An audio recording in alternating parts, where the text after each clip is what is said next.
20년 다닌 회사 하루아침에 정리해고 통보. 안녕하세요, 버딩미. 당신이 판사라면? 입니다. 오늘 가져온 사건은요, 듣는 순간 여러분도 분명 가슴이 뜨끔해지실 겁니다. 20년 동안 한 회사를 위해 주말도 반납하며 일한 52살 직장인이 있습니다. 그런데 어느 금요일 오후 인사팀장에게 불려가 달랑 A사 한 장을 받았어요. 그것도 해고 통보서였습니다. 그리고 한 달 뒤 그 자리에 신입사원 채용 공고가 떴습니다. 여러분, 이게 과연 정당한 해고일까요? 아니면 치밀하게 꾸며진 위장 해고일까요? 때는 2023년 3월 17일 금요일 오후 5시였습니다. 퇴근을 30분 앞두고 김동수 씨 52살 유니텍 생산관리팀 차장은 인사팀장에게 호출을 받았어요. 20년을 다닌 회사, 그것도 차장 직함까지 단 베테랑이 인사팀에 불려가는 건 흔치 않은 일이죠. 문을 열고 들어서니 인사팀장이 A사 용지 한 장을 내밀었습니다. 거기엔 이렇게 쓰여 있었어요. 4월 30일자로 퇴직 처리됩니다. 김동수 씨는 귀를 의심했을 거예요. 왜냐고요? 불과 한 달 반 전인 2월, 회사는 전년 대비 매출 15% 증가를 축하하는 실적 발표를 했거든요. 대표이사는 전 직원 앞에서 올해도 함께 성장하자고 했습니다. 그 말이 차에 싣기도 전에 해고 통보를 받은 겁니다. 김동수 씨가 경영이 어렵다는 구체적 근거를 보여달라고 요구했지만 인사팀장은 본사 결정사항이라는 말만 반복했어요. 그날 밤 그는 잠을 이루지 못했을 겁니다. 해고 대상자는 그 혼자가 아니었어요. 총 7명, 모두 40대 후반에서 50대 초반, 근속연수 15년 이상인 직원들이었습니다. 공통점이 보이시나요? 오래 일할수록 연봉이 높을수록 해고 대상이 된 거예요. 김동수 씨는 동료들과 함께 2023년 4월 3일 지역 노동청에 부당해고 구제 신청을 제출했습니다. 그런데 5월 초 정말 믿기 힘든 일이 벌어졌습니다. 회사 채용 홈페이지에 신입사원 공채 공고가 뜬 거예요. 생산관리, 품질관리, 영업 등 총 12명 모집이었고 김동수 씨가 맡았던 생산관리 직무도 포함되어 있었습니다. 연봉은 3,200만 원, 김동수 씨 연봉 5,800만 원의 절반 수준이었어요. 경영이 그렇게 어렵다면서 어떻게 한 달 만에 직원을 새로 뽑겠다고 공고를 낼 수 있는 걸까요? 노동청 조사에서 회사가 제시한 근거는 2022년 4분기 영업이익 전년 동기 대비 8% 감소였습니다. 하지만 연간 전체 실적은 흑자였고 쌓아둔 이익인격은만 47억 원이었어요.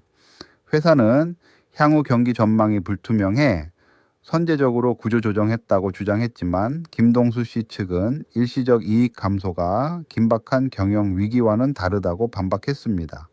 절차 문제도 심각했어요. 근로기준법에 따르면 경영상 해고를 할 때는 최소 50일 전에 노동조합에 통보하고 성실하게 협의해야 합니다. 그런데 회사는 해고 불과 10일 전에 노조에 통보했고 단 한 차례 형식적인 회의만 열었어요. 희망퇴직 모집, 일시휴직, 근로시간 단축 같은 다른 방법은 단 하나도 시도하지 않았습니다. 처음부터 끝까지 정리해고로 직행한 거죠. 서울지방노동위원회는 2023년 6월 27일 부당해고 판정을 내렸어요. 하지만 회사는 중앙노동위원회에 재심을 신청하고 법원에 행정소송까지 제기했습니다. 그 사이 김동수 씨는 수입 없이 8개월을 버텼어요. 퇴직금과 실업급여로 생활하면서 두 자녀 대학 등록금을 감당하기 힘들었다고 합니다. 2024년 2월 15일 서울행정법원 최종 변론에서 그는 떨리는 목소리로 말했습니다. 20년 동안 단 한 번도 지각하지 않았습니다. 그런데 하루아침에 짐 싸라는 통보를 받았습니다. 저는 다시 일하고 싶습니다. 자, 이 사건의 핵심은 바로 이겁니다. 회사가 주장하는 경영상 해고가 법적으로 정당한 것이었느냐, 아니면 단순히 인건비를 줄이려는 꼼수였느냐입니다. 쉽게 말하면 이렇습니다. 법은 회사가 정말로 살아남기 어려울 때만, 그것도 다른 방법을 다 써본 뒤 마지막 수단으로 직원을 해고할 수 있다고 정해놨어요. 이 기준이 우리 모두에게 중요한 이유는 간단합니다. 회사가 마음만 먹으면 언제든 직원을 내보낼 수 있다면 어떤 직장도 안전하지 않으니까요. 원고인 김동수 씨 입장에서 생각해 볼게요. 회사의 연간 실적은 흑자였고 47억 원이나 되는 이익인격음을 쌓아둔 상태였어요. 도산 직전이기는커녕 멀쩡하게 돈을 벌고 있었다는 거죠. 게다가 희망퇴직, 순환휴직, 임금 삭감 같은 어떤 시도도 없었습니다. 그리고 결정적으로 해고한 지 한 달도 안 돼서 신입사원 12명을 뽑으려 했어요. 5,800만 원짜리 자리에 3,200만 원짜리 사람을 앉히겠다는 거 누가 봐도 인건비 줄이기 목적이잖아요. 피고인 회사 입장도 한번 들어볼게요. 회사는 4분기 영업이익이 8% 감소한 건 사실이고 앞으로 시장 환경이 더 나빠질 것을 대비해 미리 손을 쓴 것이라고 주장합니다. 위기가 닥친 다음에 구조조정하면 너무 늦다는 논리예요. 또 신입 채용은 연봉 구조를 합리화하려는 정당한 경영 판단이지 위장 해고가 아니라고도 했습니다. 경영진도 회사를 지키려는 고민이 있었다는 거죠. 여러분은 어느 쪽 손을 들어주시겠습니까? 회사의 선제적 구조조정이 불가피했을까요? 아니면 이건 처음부터 인건비를 줄이려는 계획적인 위장 해고였을까요? 지금 버딩미 블로그에서 직접 투표해 보실 수 있습니다. 원고 김동수 씨의 손을 들어주실 건지 아니면 회사의 경영 판단이 맞다고 보시는지 여러분의 의견을 남겨주세요. 투표에 참여하신 분들께 실제 판결이 공개됩니다. 자, 과연 법원은 어떤 결정을 내렸을까요? 잠시 후 공개됩니다.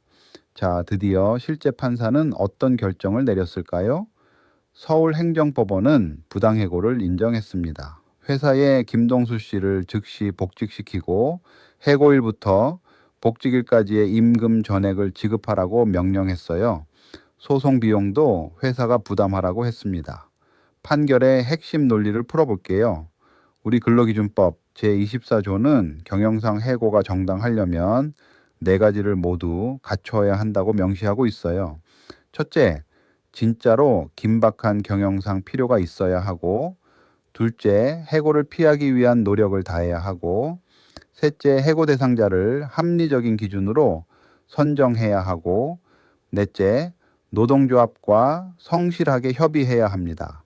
이 중 하나라도 빠지면 부당해고예요.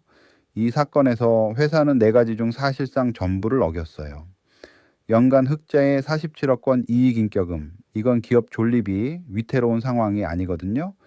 대법원도 해고하지 않으면 기업이 망할 정도여야 긴박성을 인정한다고 봅니다. 거기에 한 달 만에 나온 신입 채용 공고, 이게 스스로 긴박성이 없었음을 증명해버린 거예요.